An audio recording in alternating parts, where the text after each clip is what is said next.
పరమాత్మను చూడగలగాలి. వాడికి తావు లేదు. ఈ జన్మమానాలు ఎవరికి? ఈ శరీరానికి. శరీరం వస్తుంది పోతుంది, మనస్సు అన్నిటికీ సుఖ దుఃఖాలకి బాధ్యమవుతుంది. మనసులోనూ ఒకటి, మాటలాడుటొకటి, మాటలాడుటొకటి, మనసులో ఒకటి. వడలి గుణము వేరే, యోచ వేరే. ఎట్లు కలుగు ముక్తి ఇలాగు తానుండా. మరి విశ్వదాభిరామ వినవలేమ అన్నాడు. ఈ వేదాంతాన్ని సామాన్యమైనది అనుకున్నారా? ఇదంతా నీ కోసం, నువ్వు బాగుంది పట్టడానికి కోసమే ఆ మహాయోగి, ఆ భగవంతుడు ఆయనలో త్వరబడి చెప్పించాడు. గురువుని ఆశ్రయించాడు ఆయన కూడా, అంబికా శివయోగిని. మరి మనం గురువుని ఆశ్రయించకుండా మనకు ఎలా కలుగుతుంది జ్ఞానం? కలగదు. మా అమ్మ జిల్లెడమూడి అమ్మ, నా గురువు అమ్మ. పదే కాదు 100 సార్లు చెప్తా. ఎందుకంటే జయ హో మాత శ్రీ అనసూయ రాజరాజేశ్వరి శ్రీ పరాత్పరి అనండి అందరూ.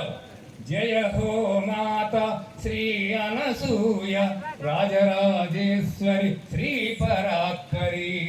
జయ హో మాత శ్రీ అనసూయ రాజరాజేశ్వరి శ్రీ పరాత్పరి. జయ హో మాత శ్రీ అనసూయ రాజరాజేశ్వరి శ్రీ పరాత్పరి. అడుగడుగునా దైవత్వం నిండి ఉన్నది మన భారత భూమిలో. మరి దాన్ని మనం అర్థం చేసుకొని, దాన్ని పవిత్రం చేసుకొని పుట్టడం మన అదృష్టం. మరి గురువు దొరికి మరి జన్మను రాహిత్యం చేసుకోవడం చాలా గొప్ప విషయం. కానీ మరి గురువు దగ్గర అర్హత సంపాదించాలంటే మనకేముండాలి? సాధన, చతుష్టయ సంపత్తి ఉండాలి. నిత్యానిత్య వస్తు వివేకము, ఇహముత్రార్థ ఫలభోగ విరాగము, సమాధి షట్క సంపత్తి, ముముక్షుత్వం.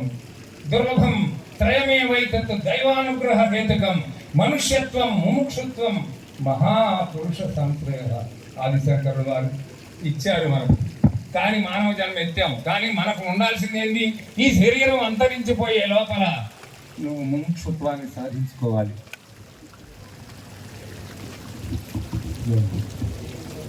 జై గురుదేవ్. నాకు ఇచ్చిన సమయం అయిపోయింది, నేను ఏం చేయలేదు. జై శ్రీ సద్గురు మహారాజుకి, జై శ్రీ సద్గురు మహారాజుకి, శ్రీ పరమాత్మానందగిరి స్వాముల వారికి, శ్రీ కృష్ణ చరణానందగిరి స్వాముల వారికి. హరి ఓం, హరి ఓం తత్సత్. పూజ్య కవీశ్వరానంద స్వామి వారు చక్కటి వేదాంతాన్ని మనకు తెలియజేశారు.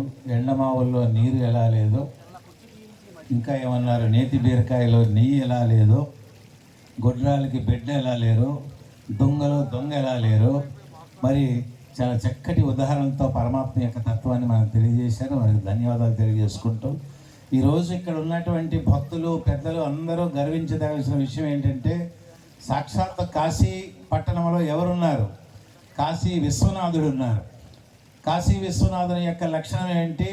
ప్రతి ఒక్కరికి కూడా అఖండమైనటువంటి జ్ఞానాన్ని అందించటం, జ్ఞాన సంపదను అందించటం.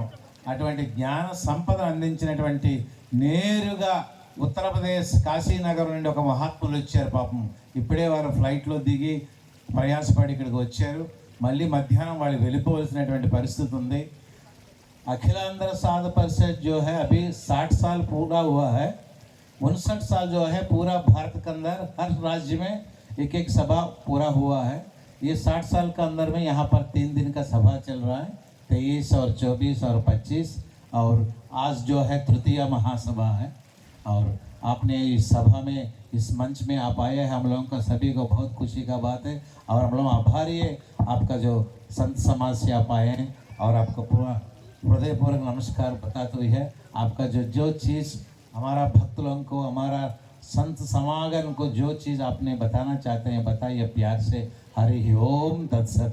स्वामी वाరి పేరు పూజ్యపాదులు పరమహంస పరివ్రాజకాచార్య విద్యానందగిరి స్వాముల వారు.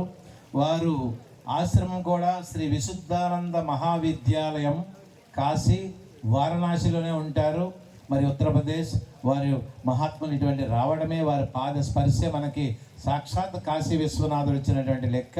వారు చక్కగా వారి ఉపదేశాన్ని అందిస్తారు కొద్ది సమయాలు. హరి ఓం, శ్రద్ధగా వినండి. ఓం తత్సత్. వారు మేము కాశీలో చదువుకున్నాము. ఆ చదువుకునేటప్పుడు బాగా పరిచయము. అయితే మంచి ఆయన హిందీలో మంచి కళాకారుడు అన్నమాట. భాగవతము, భారతము, ఏడు రోజులు సప్తాహం కూడా చేస్తారనమాట. ఆ విధంగా ఈ కార్యక్రమం ఉన్నది. స్వామీజీ